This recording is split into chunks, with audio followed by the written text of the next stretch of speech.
Ole Romeni menuju Jakarta, penyerang tajam Indonesia akhirnya datang. Ini dikatakan langsung oleh Pak Hamdan Hamedan selaku tenaga ahli Menpora bidang atlet diaspora. Katanya udah ada yang menuju Indonesia, pemain keturunan ini baru siap gabung timnas Indonesia. Dan pernyataan tersebut tertuju kepada Ole Romeni, striker yang sangat tajam dan yang sangat kita idam-idamkan, yang sangat fans timnas Indonesia idam-idamkan. Dan aku yakin kalau Ole Romeni datang, Indonesia auto masuk Piala Dunia tahun 2026. Kata Pak Hamdan, Ole Romeni harus memenuhi janjinya gabung timnas Indonesia karena Indonesia sekarang sudah berada di ronde ketiga kualifikasi Piala Dunia.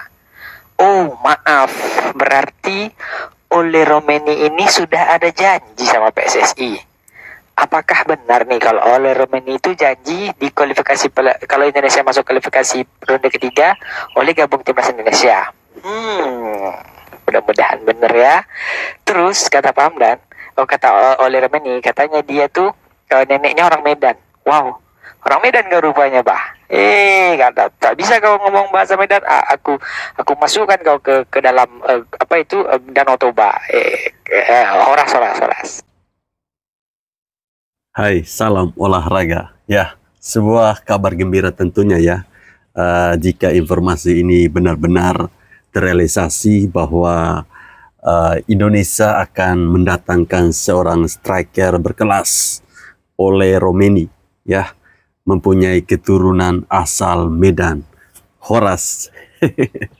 Ya teman-teman, tentunya salah satu kelemahan timnas Indonesia saat ini tentunya di posisi penyerang ya, posisi striker itu yang masih sangat kurang. Kita melihat di beberapa pertandingan ke belakang memang sangat jarang ya striker kita itu mencetak gol. Bahkan gol itu dicetak oleh pemain belakang, ada pemain tengah.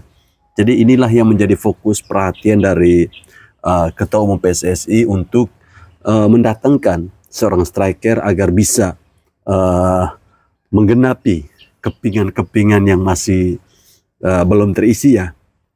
Ya, informasi ini teman-teman dibenarkan oleh Bung Ropan ya, yang dimana pada channelnya dia mengatakan bahwa Ole Romeni ini adalah menjadi fokus perhatian dari Ketua Umum PSSI Bapak Erick Thohir. Mari kita simak penjelasan dari Bung Ropan berikut ini. Halo teman-teman, salam sehat selalu untuk kita semua, salam sejahtera. Dengan saya Bung Ropan, apa kabar? Kita kembali berbicara soal Ole Romeni, tapi saya sebelumnya mengucapkan terima kasih banyak ya kepada teman-teman yang terus sudah mensupport channel YouTube Bung Ropan, sudah subscribe, ya like, share, dan ini tentunya perlu untuk saya apresiasi karena tanpa teman-teman channel saya tidak akan berkembang. Salam buat keluarga Anda dimanapun Anda berada, ya tetap semangat. Oke, kita masih menunggu memang kabar kepastian dari striker FC Utrecht ini berusia 24 tahun Ole Romeni. Apakah dia jadi diambil untuk proses naturalisasi atau masih belum ya? Karena saat ini sepertinya PSSI sedang menjalankan sebuah misi, menurut saya ini silent operation mereka, untuk tidak gembar-gembor, terus bekerja, terus berusaha, terus berjuang agar mendapatkan yang terbaik. Itu yang saya lihat. Saya coba untuk masuk sana sini untuk bisa paham, tapi memang seperti kunci. Namun pada minggu yang lalu memang saya coba untuk komunikasi dengan Indonesia, Pak Sumardi, bisa bicara bagaimana apakah misalnya sembilan itu tersedia untuk bersama kita pada cara ketiga rapid nasionalisasi sama teman-teman ya. Ya keras lah, maksudnya keras itu berada di mana ada Jepang, tentunya ada Australia, ada Arab Saudi, ada Cina.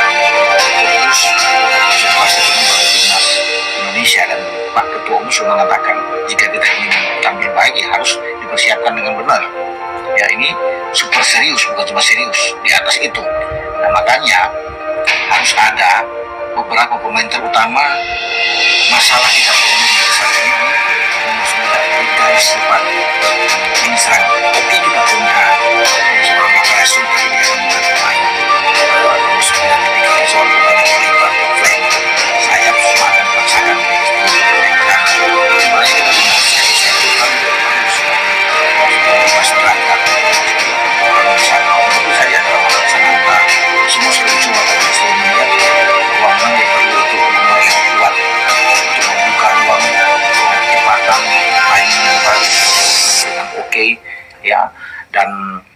ada, saya pikir satu-satunya mungkin oleh Romeni.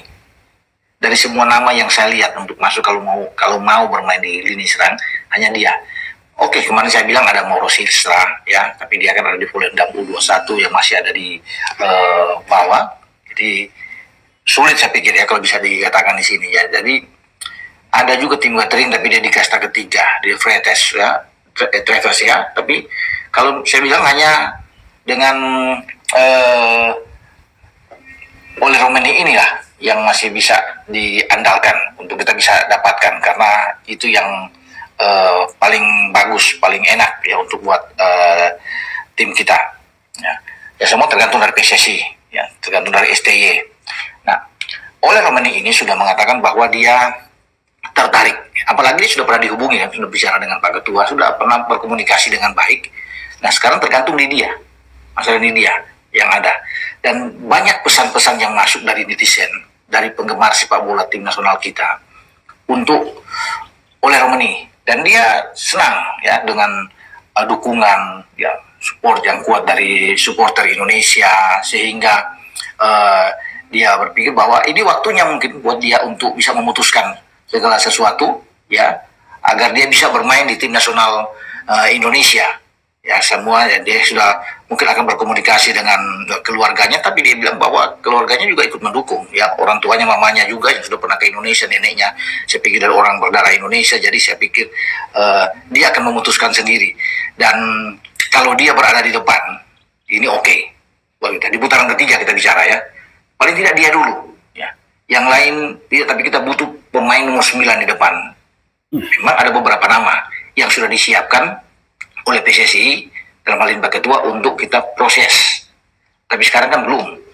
Cuma siapa mereka ya belum bisa dibicarakan di sini karena memang masih tertutup sama sekali. Ya belum pasti.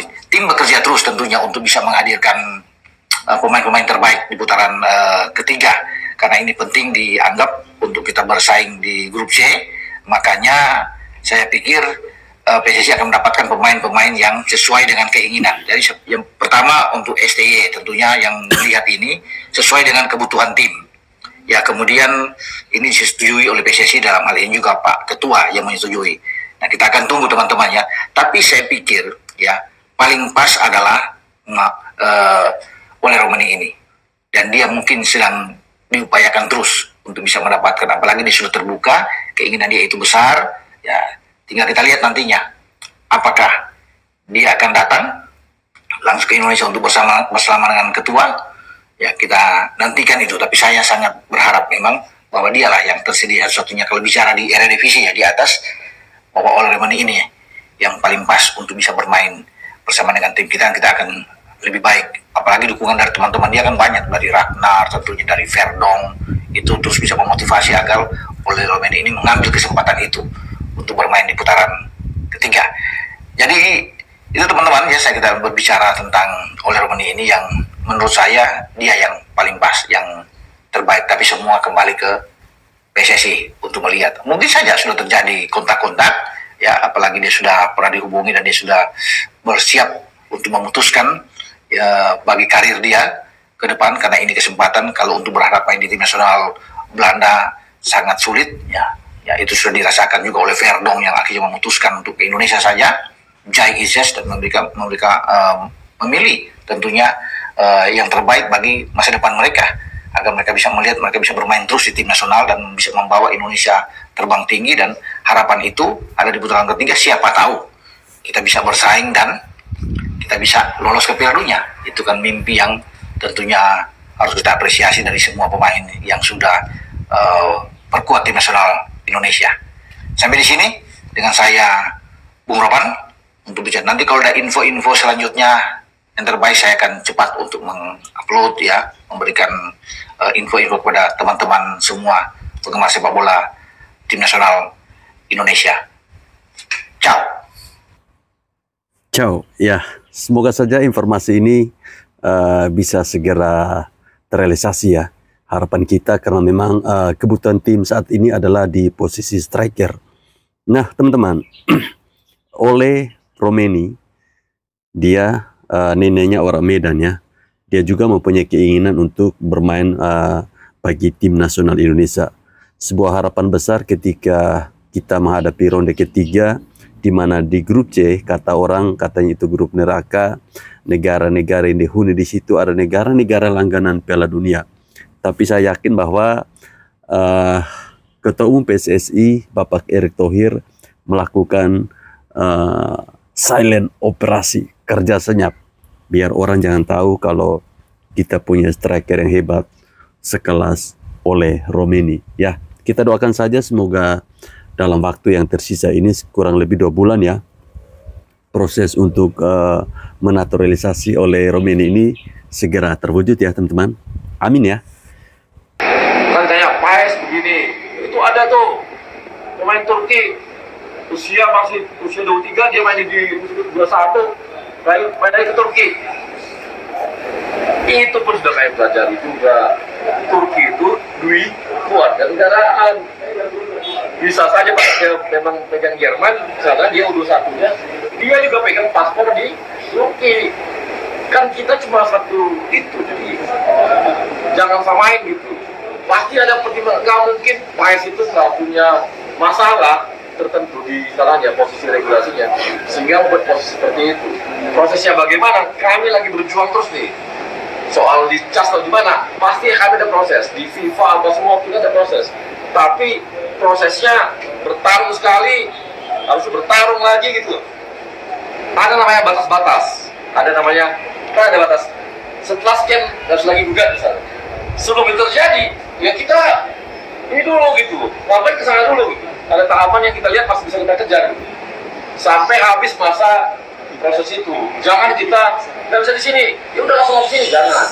Jadi kita langsung lihat ada rentang waktu setelah pengalaman pertama misalnya, ya udah kita berjuang lagi pada waktu itu.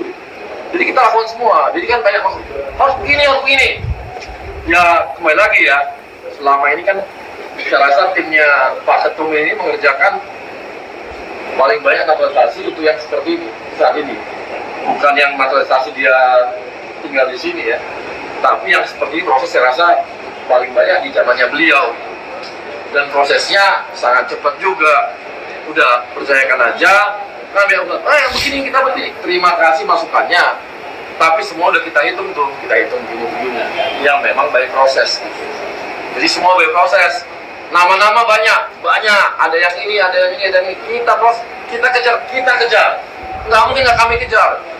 Tapi kan kita tahu bahwa kami kan nggak apa namanya, kami lagi sekarang baru bertemu beliau, kami ini, nanti ujung-ujungnya nggak selesai. Pokoknya seperti biasa, kan nggak tahu semua ya. Kalau belum nyampe Jakarta, selama-sama ketemu di Jakarta dia, belum. Kan itu proses yang saya rasa teman-teman tahu. Selama setahun kita di sini kan seperti itu, nggak pernah di luar itu. Setahun di sini kami, nyampe dulu di sini, baru ngomong. Kadang-kadang teman-teman lapangan juga marah sama saya. Udah di mana? Dukungan pun. Ini kok bang, mau ngambil sama kami bang, marah gitu ya. Bayangin sampai Jakarta aja kita masih belum ngomong. Kenapa?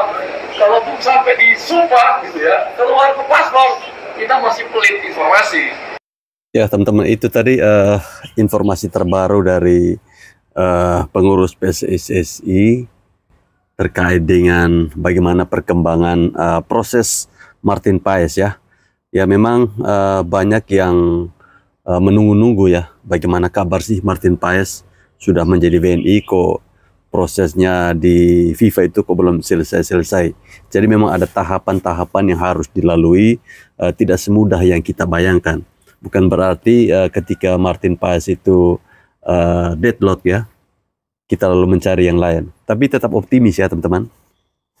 Ada saran dari teman-teman bahwa ya kalau Martin Paes ini nggak bisa membela timnas Indonesia dalam waktu dekat, kenapa enggak dicoba Seros Margono? Ya bisa juga.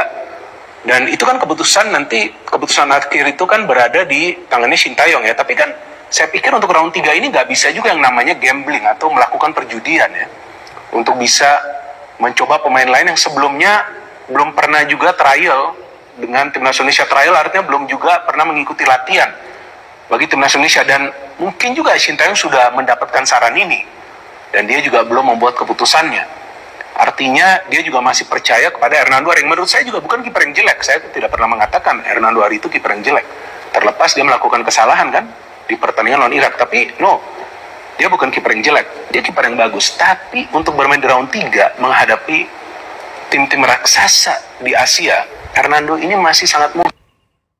Ya itu tadi teman-teman, karena kita ini kan tidak sabaran, kita ini kan penasaran, pingin cepat-cepat Martin Paes itu segera bergabung dengan tim nasional Indonesia. Ya pada intinya apapun itu, segala proses yang saat ini sedang dijalankan, kita dukung lewat doa ya. Semoga saja FIFA itu legowo ya, bisa terbuka hatinya agar bisa segera memproses, menyetujui apa yang menjadi usulan dari Ketua Umum PSSI Bapak Erick Thohir ya teman-teman. Ngapain sih Goli? Ngapain lu bercita-cita main di liga luar? Ngapain? Mendingan main di liga lokal aja. Gaji gede, tunjangan jelas, apalagi label lu timnas, pemain bintang. Udah sweet spot, udah. Titik enak Goli. Deket sama keluarga, nggak perlu jauh-jauh, udah zona nyaman. Ngapain main di Eropa, abroad? Ngapain? Ujung-ujungnya juga di lokal bisa kok, jadi main timnas bisa kok, main bola tetap. Terus nanti ya lu bisa masuk ke instansi tertentu, jadi pegawai negeri. Udah nggak usah, udah hidup nyaman. Ya jadi intinya ya, Goli salah satu pemain yang mencolok sekali di Piala AFF U16 kemarin, salah satu yang terbaik dan berhasil menjadi best player di turnamen tersebut. Padahal kita juara 3 ya, diingat ya, bukan juara 1 tapi juara 3. Dia punya mental yang luar biasa, mental yang gak semua orang punya. Gua harap orang ini jangan sampai cedera, jangan sampai star syndrome. Gua harap salah satu one of the best talent ya. Kenapa gue bisa bilang itu? Karena tekniknya luar biasa coy. Semoga mental dia juga bisa dicontoh ya. Semoga generasi ini bisa abroad, main di luar aja. Udah gak main di liga lokal, aneh. Liga aneh, udah gak main liga aneh. Ya itu tadi harapan dari Goli bahwa dia ingin bermain sampai ke level senior ya. Bahkan cita-citanya sangat tinggi, ingin bermain di luar negeri, yaitu bersama raksasa Spanyol yaitu Barcelona. Ya semoga saja apa yang dicita-citakan oleh Goli ini bisa tercapai ya. Karena kalau si Goli main di luar negeri tentunya akan menambah tekniknya, jam terbangnya. Kalau main di liga lokal kan ya teman-teman tahu sendiri ya. Ini alasan kenapa tim nasional Indonesia punya kans untuk memberi kejutan kepada Jepang di round 3 kualifikasi Piala Dunia zona Asia. Kita tahu negara dengan peringkat FIFA terbaik di Asia berada satu grup dengan tim nasional Indonesia, yaitu Jepang. Tapi sebenarnya kita punya kans untuk memberi kejutan kepada Jepang. Nah, ini alasannya. Yang pertama, kita sudah tidak kaget lagi dengan Jepang karena kita sudah pernah berada dalam satu grup yang sama di Piala Asia 2023. Walaupun kita tahu hasilnya pada saat itu kita kalah 3-1, tetapi kalau kita breakdown, 2 gol dari Jepang itu, 1 dari penalti karena pelanggaran Jordi Amat, yang ketiga adalah bunuh diri Justin Hubner. Yang kedua, skuad ataupun pemain tim nasional Indonesia untuk round 3 ini berbeda dengan yang ada di Piala Asia tahun 2023. Pada saat kita kalah 3-1, belum ada nama Tom Haye ataupun Kelvin Verdong ataupun Jay Itses ya, dan juga Nathan Choaon juga belum ada. Jadi ada perbedaan. Kita ada tambahan beberapa pemain yang memang menjadi kunci timnas saat ini. Yang ketiga, saya sendiri percaya bahwa tim nasional Indonesia yang lolos ke round 3 ini lebih baik daripada Vietnam yang lolos di round 3 sebelumnya. Nah, pada saat itu Vietnam cuma mendapatkan 4 poin, tapi 1 poin didapat ketika menghadapi Jepang di Saitama. Jadi kita bisa belajar dari Vietnam di round 3 sebelumnya, mereka pun bisa meraih 1 poin ketika menghadapi Jepang, bahkan itu di tandang. Nah, semoga kita bisa mencuri poin, khususnya ketika kita bermain di kandang, ketika melawan Jepang. Nah, itulah alasan yang menurut saya membuat timnas kita punya kans untuk memberi kejutan kepada Jepang. Nah, menurut kalian apakah memang tim nasional Indonesia punya kans dan bisa mengalahkan Jepang di round 3 kualifikasi Piala Dunia zona Asia? Tulis di kolom komentar. Ya, kalau menurut saya dengan materi pemain yang ada, saya kira ada peluang ya. Ada peluang bagi tim nasional Indonesia untuk bisa mengalahkan Jepang. Vietnam saja ketika itu masuk ke ronde ketiga pernah mendapatkan 1 poin. Dan saya yakin Indonesia dengan penambahan materi pemain yang baru ya, ada Tom Haye, Jay Iches, kemudian Nathan Jo Aon, Kelvin Verdong, tentunya pasti bisa ya. Kita harus optimis. Coach nyindir siapa ya? Cuman orang kita kan ngelihatnya nama besar, skor menang, ini itu juara. Kalau juara lu kayak taktik ya, bahkan banyak pandit yang tolol juga yang nggak paham yang gue maksud. Gue disindir-sindir di sosmed, menang berapa trofi kok katanya miskin taktik. Kan goblok gitu, gue ketawa aja loh. Ya bahwa lu goblok, jangan ngajak-ngajak gue, kasarnya begitu kan. Bahwa nggak ada korelasinya dengan menang trofi dan gaya permainan. Lu bisa menang, lu boleh miskin taktik dan menang banyak trofi kalau pemain lu hebat sekarang. Dan yang hebat siapa di Madrid? Vini? Bukan, scoutingnya. Pembelian pemain. Salafat. Itu luar biasa Madrid, pembelian pemain. Makanya Varane sama Casemiro bilang, nggak masalah, bilang di Madrid kita lebih nyaman karena kita diberi kebebasan. Ya iyalah, diberi kebebasan, nggak bermain dalam sistem, ya artinya lu main asal main aja lo. Saya keluarin kemampuan terbaik. Iya, kalau begitu. Iya, karena nggak bermain dalam sistem, ya bermain aja. Nah, ini nggak ada konsisten, tergantung form. Kalau pemain lu berkualitas semua kayak Madrid, you win many trophy. Dan yang menang trofi di Madrid kan bukan Ancelotti doang, Mourinho juga menang, Zidane juga menang. Di situ kan kelihatan bahwa yang hebat scoutingnya Perez itu yang luar biasa, bukan pelatihnya. Tapi Perez. Ya, kira-kira sindiran dari Coach Justin ini ditujukan kepada siapa ya? Baik teman-teman, saya kira teman-teman punya pandangan-pandangan terkait dengan video-video yang saya tampilkan tadi. Silakan berkomentar ya, tentunya yang positif, khususnya bagaimana tanggapan terkait dengan Ole Romeni yang akan mengisi posisi striker bagi timnas Indonesia. Terima kasih telah menonton video ini. Salam olahraga.